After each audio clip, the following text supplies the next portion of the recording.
하박국 3장 1절부터 19절까지의 내용입니다. 이제 하박국이 하나님의 뜻을 깨닫고 그가 하나님 앞에 찬양과 기도를 드리는 내용이죠.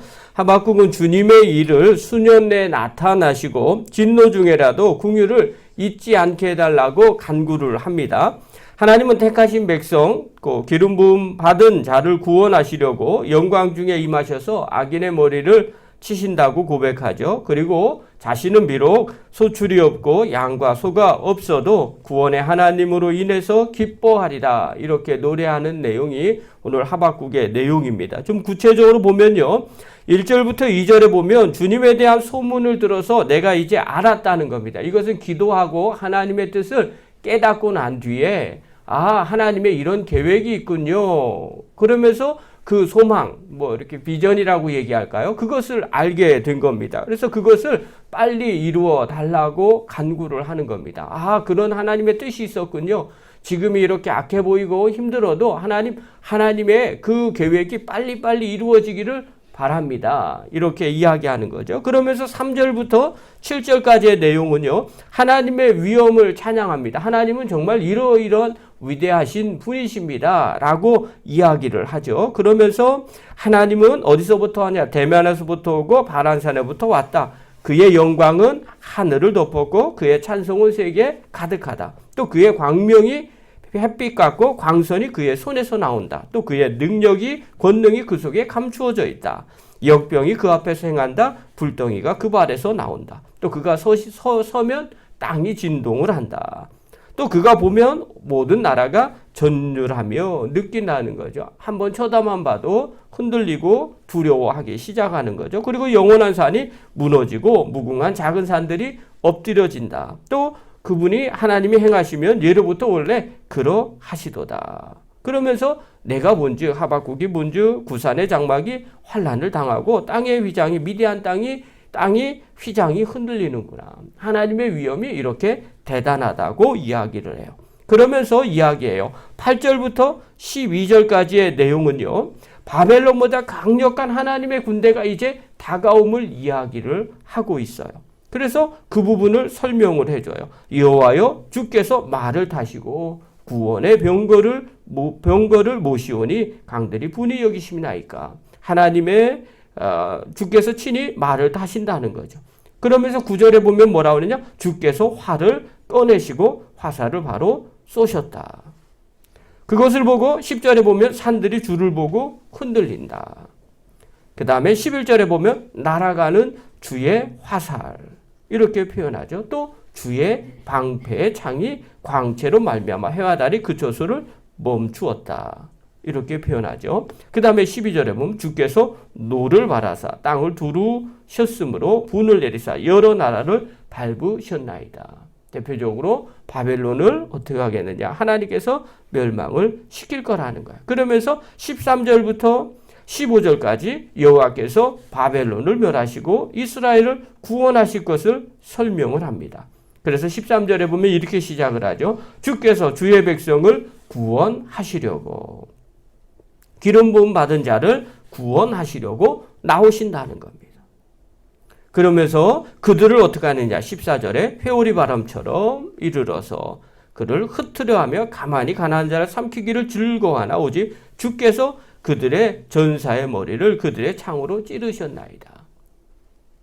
그래서 이스라엘 백성들을 멸하려고 하는 이 바벨론 사람들을, 바벨론을 하나님께서 멸하게 하실 거라는 거예요. 그러면서 16절부터 19절의 내용은요, 하박국이 이제 깨닫는 거죠. 하나님이 이러이러하신 분이다. 그리고 결심을 하는 거예요. 어떻게 결심하냐? 그날이 환난 날이거든요. 근데 그날이 빨리 왔으면 좋겠다. 이전까지는요, 환난 날이 안 왔으면 좋겠다고 생각했는데 하나님의 뜻을 다 깨닫고 나니까 그 환난 날이 빨리 왔으면 좋겠다는 거예요. 그래야만 바벨론이 우리를 우리가 하나님 앞에 제대로 죄악된 생활을 하나님 왜 가만히 두고 보고 계십니까? 그러니까 하나님이 바벨론을 통해서 사용할 거다. 그러니까 하박국이 또 질문을 하는 거죠. 아니, 왜 악한 바벨론을 사용하십니까? 그러니까 하나님이 하신 말씀, 그들의 죄악도 다 알고 있다. 이것이 지나면 내가 바벨론도 멸망시킬 것이다. 그러니까 바벨론이 우리를 침공할 그 일을 빨리 기다리는 거야. 이 환란이 지나야만 이 바벨론도 하나님께서 전부 다 멸망을 시킬 거라는 것. 하나님의 은혜가 임할 거라는 걸 알았기 때문에 그래요. 그러니까 그 다음 17절부터 18절에 보면 지금 현재 보니까 어때요? 재난으로 소출이 없어요. 그것이 17절, 18절 우리의 고백이 나오는 거죠. 비록 무화과 나무가 무성하지 못하며 포도나무에 열매가 없으며 감람나무에 소출이 없으며 밭에 먹을 것이 없으며 우리의 양이 없으며 외양간에 소가 없을지라도 지금 그런 것이 하나도 없다 할지라도 나는 여호와로 말미암아 즐거워하며 나의 구원의 하나님으로 말미암아 기뻐하리로다. 왜 이렇게 이야기를 하는지 이해가 가시겠죠? 재난으로 소출이 없고 궁핍에도 하나님의 계획이 다 있으시구나. 이것이 지나가야만 비로소 하나님이 우리를 구원하시는 이것조차도 하나님이 우리를 구원하시는 놀라운 섭리 가운데 있구나. 압제자를 처단하기 위한 과정이구나라는 걸 깨닫습니다. 그러니까 나는 이런 상황 가운데서도 감사하리라. 그러면서 19절에 마지막에 이야기하죠. 여호와는 이제 나의 힘입니다. 그러면서 찬양이 마무리가 되는 내용이에요. 자, 왜 이렇게 기도를 하박국이 할까요? 그런데 너무 단순하죠. 하나님의 뜻을 깨달으니까 이렇게 하는 거예요. 자, 그런데 제가 오늘 마음 가운데 본 것은 사실은 1절이에요. 자, 우리 한번 1절을 한번 보겠습니다. 1절 읽겠습니다. 시작. 시기 온옷에 맞춘 선지자 하박국의 기도라. 자, 하박국 선지자가 이 모든 뜻을 깨닫고 난 뒤에 하나님 앞에 찬양을 하는데 어떻게 찬양하느냐? 기도를 하는데 기도의 내용이 시기온옷이에요. 시기온옷. 이 시기온옷에 맞추었다고 얘기를 하는 거예요. 그러니까 기도가 우리가 알고 있는 이 기도가 아니라 여기에 시기온옷이라는 형식에 맞춰서 하나님 앞에 기도를 했다는. 그러니까 기도가 그냥 주여 주여 이렇게 기도한 게 아니라 이 기도에 무언가를 집어넣은 거죠. 시기온옷이라는 건 뭐냐면 열정적인 시가 이런 뜻이에요. 그러니까 이것은요 기도한 게 아니라 사실은 찬양한 거예요. 우리가 부르는 찬양 부르는 거 있잖아요. 바로 이런 걸 말하는 거예요. 시기온옷은 열정적인 시가인데 그 내용의 뜻이 뭐냐면 빠른 리듬과 열정적인 감정의 변화를 유도하는 음악의 한 형태예요. 그러니까 이건 당연히 그냥 기도문으로 기도한 게 아니라 여기에는 곡조가 들어가 있는 거예요.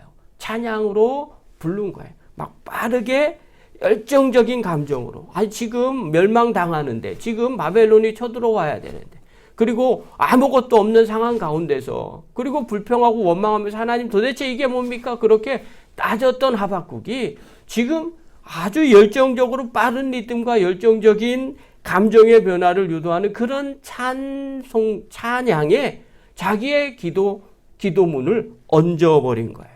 찬양을 하는데 아주 열정적으로 찬양하는 거죠. 어떻게 이렇게 될 수 있을까? 너무너무 기쁘니까 이렇게 되는 거예요. 무엇 때문에 기뻤냐면요.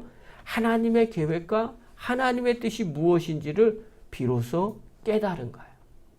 그러니까 시각이 바뀌는 거죠. 이전까지는 불평했던 시각이 또 환경을 보고 원망했던 시각이 오히려 하나님 앞에 기쁨과 찬양으로 바뀌어버린 거예요. 그래서 하박국이 이렇게 표현을 해요. 2절 한번 보십시오. 2절 읽겠습니다. 시작. 여호와여 내가 주께 대한 소문을 듣고 놀랐나이다. 여호와여 주는 주의 일을 이 수년 내에 부응하게 하옵소서. 이 수년 내에 나타내시옵소서. 진노 중에라도 긍휼을 잊지 마옵소서. 주의 일을 수년 내에 지금 빨리 일어나기를 원한다는 거예요. 비록 진노하셔도 바벨론을 통해서 침공을 한다 할지라도 또 하나님의 진노가 이 땅에 임한다 할지라도 하나님 빨리 해결해 주십시오.